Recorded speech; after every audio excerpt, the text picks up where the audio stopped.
ang pera, pag kinita natin, ito po ay hindi dapat ginagamit sa mga kagustuhan, pero ito yung ginagamit sa mga pangangailangan. Kung may sobra, magtabi ka para mag-enjoy ka, walang problema. Naalala nyo pa ba yung unang kita natin? Nung unang umpisa, maliit o malaki? Maliit. Himala, nung maliit ang sweldo, maliit ang kita na pagkakasya, minsan may sobra pa. Nung lumaki ng kita, nagkulang na nagkautang pa. Exactly. So ano problema? Yung kita? Hindi. Tao ang problema. Exactly, yung taong humawak ng pera. Nagrereklamo tayo sa inflation na hindi mo makokontrol. Eh ang problema, yung lifestyle inflation. Marami sa mga kababayan natin na kahit anong laki ng kinikita at sinesweldo ninyo, hindi pa rin kayo makaipon, hindi pa rin kayo makapag-umpisa ng sarili ninyong negosyo kasi napaka-waldas ninyo sa pera. Ang pera, para tong binhi. Think like a farmer. Yan din tinuro sa akin ng nanay ko. Anak, ang pera, tinatanim yan.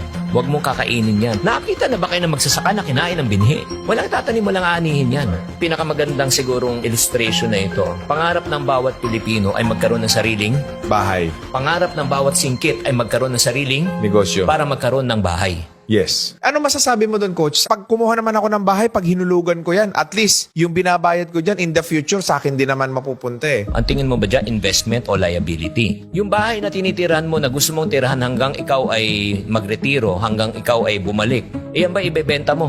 Hindi, kasi titirahan mo yan eh. Correct. Yan ba ipapaupahan mo? Hindi rin. O, so ang tawag dyan, liability dahil hindi kumikita ng pera. Correct. So ang mga marurunong sa pera, at tinatanong nila parati, paano ko muna patutubuin tong pera na ito? So, ang ginagawa kasi na marami nating kababayan is kumita ng pera abroad, tapos iloloan nila sa pag-ibig 10, 15 years to pay. Ano masasabi mo sa ganyang klaseng thinking na matagal na nating kultura dito sa Pilipinas? Wala namang problema na bumili ng bahay. Basta kaya ng budget mo. Hindi naman natin dinidiktahan, o itong gawin mo, ito yung tama at mali. Hindi, preference ng tao yan eh. Like ako, preference ko talaga, ay kailangan magtiis ka ngayon. Kaysa ngayon, magpakasasa ka, magpakasarap ka, pero sisingilin ka. Kaya nga doon nga lumabas yung nasulat kong aklat ng Diary of a Pulubi. Paulit-ulit na lang yung mga concern na mga dumalapit sa akin. Online na utang ngayon na Yung prevalent. online lending app. Nakakaawa talaga. Pag tinanong ko, bakit pa kayo nagkautang? Una, ang feeling nila, hindi na uubos yung pera. Kasi iniisip nila may papasok pang sweldo. So, uutangin na nila in advance. Yun po yung mga bagay na yun. Kaya naisulat yung aklat niya, nakikita ko na talaga, yun nga yung mga weakness eh. Sa OFW, sobrang matulungin na pulubi later. Panay sakripisyo na hindi na nila iniisip ang kanilang sarili. At ito pa ang pinakamasakit sa pagtulong. 9 na beses kang tumulong. 1 beses ka lang tumanggi. Napakasama mo na, kuripot ka na, makasarili ka pa. Kaya napakahirap na maging OFW. Naging masama pang tao. Kawawa talaga. Pag nagbago ang financial mindset ng isang tao, magbabago talaga ang buhay. Yes. Meron nga akong isang matinding realization dyan kung bakit maraming mahirap sa Pilipinas. I mean, hindi ko sinisisi yung mga malls. Nasa Pilipinas ang pinakamalalaking mall and yet isa tayo sa pinakamahirap sa buong mundo. That is a simple representation of how illiterate we are pagdating sa pera. Napakaganda ng sinabi mo, RDR. Ano bang mahilig pag-usapan ng mga taong kapos sa buhay? Pag-uusapan ang buhay ng May buhay. o ibang tao. Yung mga middle class, yun, saan tayo kakain, ano yung latest, saan tayo travel, ano yung mga bagong iPhone, mga ganon. Pero ito yung tanong ko, ano naman ang pinag-uusapan ng mga milyonaryo at bilyonaryo? Kung ano yung pangangailangan nitong mga middle class at mahihirap. Kaya nga ang dapat gawin natin, magpalit tayo ng mindset natin. Hamunin natin ang mga mamamayang maralita na mag-isip, magnegosyo. Kahit na kwek-kwek lang. Makatikim lang ng 100, 200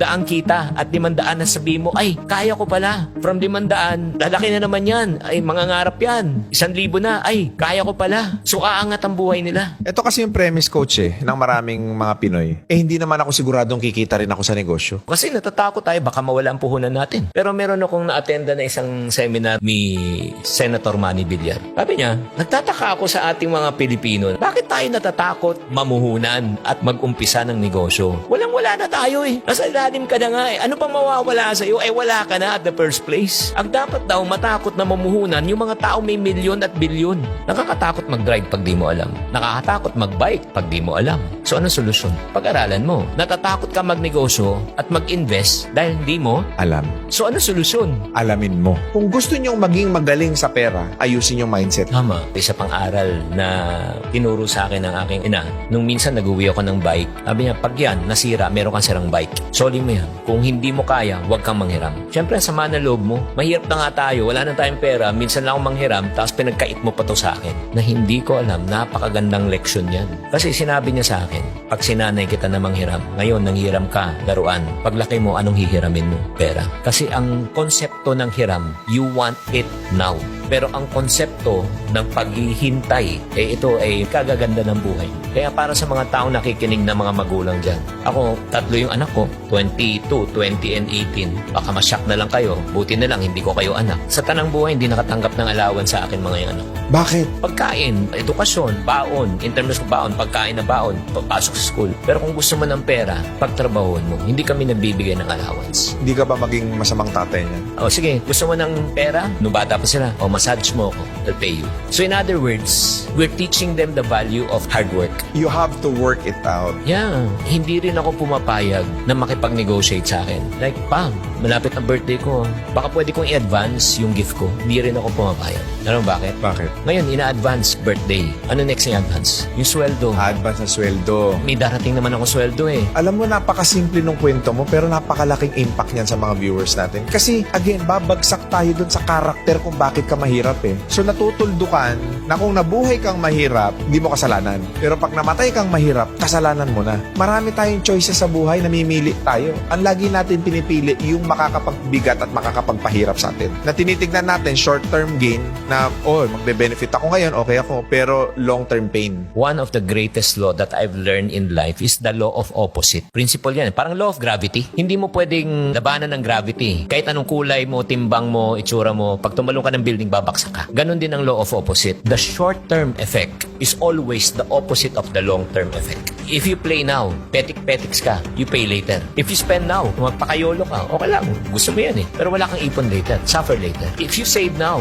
you enjoy later. If you build your business now, diba? You retire later. Huwag mong solusyonan ng mabilis yung problema. Ang unahin mong solusyonan yung kaisipan mo. And then the rest will follow. Ito pang isang law na naunawaan ko na sinusundan ko sa buhay. You cannot solve a permanent problem with a temporary solution. Ang ganda, no? You got to solve a permanent problem with a permanent solution. So kung may utang sila, coach, huwag silang uutang sa iba para mabayaran yung utang nila. Ang gawin nila, dagdagan ninyo yung kita ninyo. Yun nga yung parating sinasabi, dagdag ng kita eh. Kunyari, itong bote na ito, di ba, puno. Lagyan mo ng butas to. Ano mangyayari dito? Dahan-dahan Correct. maubos yan. Tama o mali? Tama. Gusto mo mapuno to? Yes. Anong solusyon? Takpan mo muna yung butas. Takpan mo muna bago mo lagyan. Pero kung sinasabi ng ibang tao, hindi, ang solusyon dyan, dagdagan lang yung kita. O sige, tagas, ubos na, di ba? May butas. O dagdagan mong kita, ano mangyari ulit? Tumatagas eh. Kailangan talaga bawas dagdag method. Bawasan mo muna ang mga gastos na hindi mo talaga kailangan. Pag nabawasan na, dagdag. Pag dumadagdag na yan, mapupuno na to. Mindset talaga eh. That because of your mom, yung mga turo, ngayon naaalala mo, di ba, coach? Kaya pala ako naging chingkitan ngayon, hindi pala dahil magaling ako magsalita. Kaya pala ako naging chingkitan ngayon, hindi dahil sa magaling ako sa public speaking, magaling ako makiharap sa tao, hindi pala. Dahil pala ito sa nanay ko, na nagturo sa akin mula pagkabata. Kung ano man yung natutunan ko sa labas, additional na lang yun. Eh, syempre, nagkamalay ka na, naunawa mo na. Ito pala yung pampatibay.